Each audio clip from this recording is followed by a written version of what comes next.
Alright, let's talk about Wizards. So, this is a Ralph Bakshi movie, and it is not an adult movie. That being said, it is a PG movie back in the day, as they say, when PG meant something. Like, this is one of those movies that like really pushes the PG rating to the point that they later decided to make the PG-13 rating. I think one of the big, what are the big examples of that? Gremlins and Indiana Jones and the Temple of Doom, etc. But anyway, this is definitely not a kids movie. If it was made like nowadays, it would be PG-13. So yeah. So anyway, this is a sci-fi movie. Just as examples of how not for kids it is. It's definitely it doesn't have any of like the graphic sex or anything that Bakshi's other movies have, but it does have it's got Nazi imagery for starters. It's got a bunch of some really violent scenes with like guns and tanks and all sorts of like Nazi stuff, war war machines, you could say. And there's blood, and there's also a bit of nudity. There's like some naked fairies here and there, but they don't show anything like super explicit. There's also a couple female fairy characters, most notably the leading female, what's her name, Eleanor, who wears a there's several characters who wear like really skimpy outfits, but yeah, Eleanor is pretty notable among them, and you see her nipples through her top and everything. So, yeah, it might raise some questionable thoughts in children's minds, so that's why this movie should be rated PG-13 by today's standards. But yeah, anyway, so yeah, as I was saying, this is a sci-fi movie. The story is, we have, it's kind of a complicated story that's all over the place, but, it's like a post-apocalyptic, it takes place on Earth after, a nuclear war basically wiped out humanity. Or I guess most of humanity turned into hideous mutants, but, there's also these fairies who were awakened from the Earth after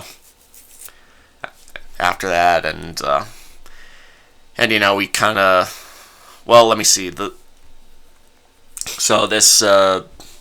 queen fairy, the queen fairy, she gives birth to two sons, these twins. One of them is pure good, the other's pure evil. So yeah, and then one day she dies, and then the evil brother tries to overthrow her.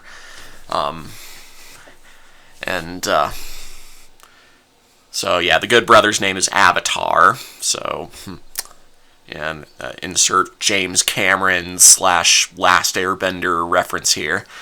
And the other brother's name, the evil brother's name, Black Wolf. So yeah, Avatar and Black Wolf get into a fight, and over time, Avatar overpowers Black Wolf, but then Black Wolf flees, and then he basically amasses an army of mutants and demons, and and, at one point he, influences them using this old projector created from the Nazi era of Earth. So, yeah, it shows them a bunch of videos of, the Nazis, and it influences them to become violent and, more violent, that is, and, they start wiping out the fairies, and then it becomes like this big, a typical good versus evil plot. And he also sends this robot named Necron 99 to attack Avatar, and he kills this president who's Eleanor's father, and then Avatar takes him down and then reprograms him, makes him good, and renames him Peace. So yeah, and then Avatar, Eleanor, Peace, and this elf named Weehawk all set out to stop Black Wolf and take down his projector, or it's called, or they refer to it as a dream machine. But yeah, the projector with the Nazi images, and yeah, and that's the basic plot. It's kind of a typical good versus evil plot, but it does go into some pretty crazy fantasy sci-fi directions. Yeah, I did mention it's a sci-fi movie. It's also a fantasy movie. It mixes fantasy and sci-fi. So, yeah, and, there's these interesting characters they meet along the way, and, some of them help them out, some of them not so much, etc., etc. Well, anyway, this was interesting, if nothing else. I might say, I might call it a little pretentious, maybe. Although, I don't know, I guess at the very least, Bakshi was passionate about what he was talking about. This is from a time when, this was from a time when the whole Nazi thing, just everything having to do with Nazis, wasn't quite as tiresome as they are nowadays, when, people just call them Nazis just for supporting Donald Trump or whatever. Any other tribalistic crap. And, there's also, there's also accusations in the other direction of communists. That stuff we're going through nowadays. And, let's just say the person who uploaded the video to YouTube was playing into this tribalism, and I appreciate that they were able to upload it to YouTube, but it's, I can't stand the tribalism and the, the line drawing these days, but anyway, let's just push that away. So, let's see. I guess the characters, Avatar is likable. I liked the Avatar. I liked his voice and everything. Eleanor, she's like your, I guess at the very least she wasn't like a helpless damsel in distress, which is, kind of a breath of fresh air in this, in this era of animation, the 70s.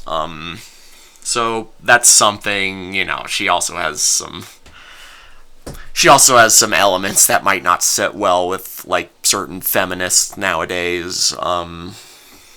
So, yeah, I guess I'm kind of on the fence with her, but, Weehawk was, I think Weehawk was likable. I think it's, somewhat brought down, because I kind of felt like his voice actor was a little, I don't know, his voice performance kind of felt phoned in to me. But I liked his character. Peace was okay. I mean, I know he's like he's on the poster of the movie. He's like probably one of the main selling points, but I don't know. He was kind of your typical, me piece, me refer to self in or first person, or is it first person or third person? I forget. Anyway, yeah, Black Wolf was an entertaining villain. I think it's mostly because of like the performance behind him. I also liked his animation, his movements. But yeah, his voice actor put a lot into the into the performance. Let me see if I might know him from anything else. I don't see anything on his Wikipedia page that I would like really know him for, but yeah, otherwise, Steve Gravers, his voice actor, was, he and Bob Holt, the voice of Avatar, were like the two best performers in the movie. Also, it is worth pointing out, first of all, Ralph Bakshi himself did a couple voices. And also, Mark Hamill voiced a character, Sean, son of the King of the Mountain Fairies and Captain of the Guards. So this is like a couple months before the first Star Wars movie was released. So, yeah, it's kind of an interesting bit of trivia, I guess, to see this early Mark Hamill role before his voice later became associated, before his physical self became associated with Luke Skywalker, and his voice performances became associated with the Joker. I like Mark Hamill. I do think I might have seen some. Well, I don't know. I might find him just a little overrated as a voice actor, just a little bit. I like him, but I think his range is a little limited in my opinion. But I still think he's an excellent voice actor for the Joker and everything. I don't know. I just thought I'd get that little bit of little opinion in there. I do like Mark Hamill. I don't want to I don't want to upset any of you Mark Hamill fans. But yeah. So anyway, anything else to point out? I mean, the animation is, as usual with these Bakshi movies, it's stylish. It mixes like, the traditional Bakshi animation with live action and a little bit of rotoscoping, and I know, or I forget if he did that in some of his. Well, he mixed animation with live action and like, coon skin, and let's see. And I know he uses rotoscoping in his later Lord of the Rings movie. So yeah, I guess this movie kind of feels like the transition from the early adult movies to the Lord of the Rings movie. I know he's got more adult movies to come, but yeah, this kind of feels like a compromise between those two things. Yeah,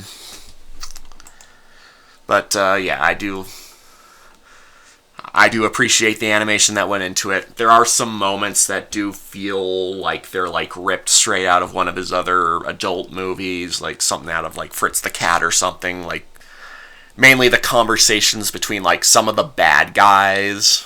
Like there's even a scene where like, there's these two soldiers, one of them's been shot down, and the other one's like, "You killed Fritz!" And yeah, they named the other guy Fritz for a reason. Obviously, part of the joke is that it's like a reference to how after Bakshi did the Fritz the Cat movie, the artist of the Fritz the Cat comic, he really didn't like it, so he killed. Yeah, he hated it so much that he killed Fritz in his comic, and that was the end of it. So yeah, this is a reference to that. And I guess you could also argue it's also somewhat of a response to the Fritz sequel. So yeah. But even if you take out the Fritz reference, it is a pretty funny joke on its own. Just this, I don't need to go into details with the joke, but it's one of the funnier parts of the movie. And yeah, there's some other conversations between some of the characters. Mainly like the bad guys. That feels like it's ripped straight out of Fritz the Cat or something. Some humorous scenes in general. So yeah, I think those moments that felt like something out of Fritz the Cat's, those are probably my least favorite scenes in the movie for the most part. I mean, some of them were funny, but I don't know, it just didn't feel right for what they're going for here. But for the most part, I do appreciate this slightly new direction that Bakshi's taken.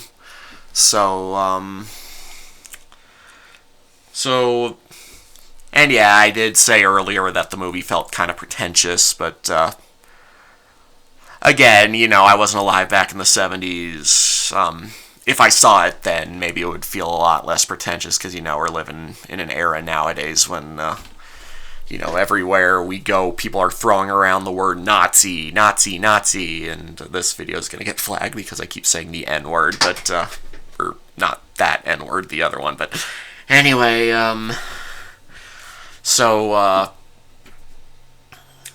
but I still appreciate the movie for what it is, and, respect it for the time it was released. I appreciate the new direction that Bakshi's taken with the movie. So overall, I do like it. I don't think it's great, but I do like the style and, it does feel different enough from, like, all of the kiddie animated movies without, like, getting too in your face with how not for kids it is.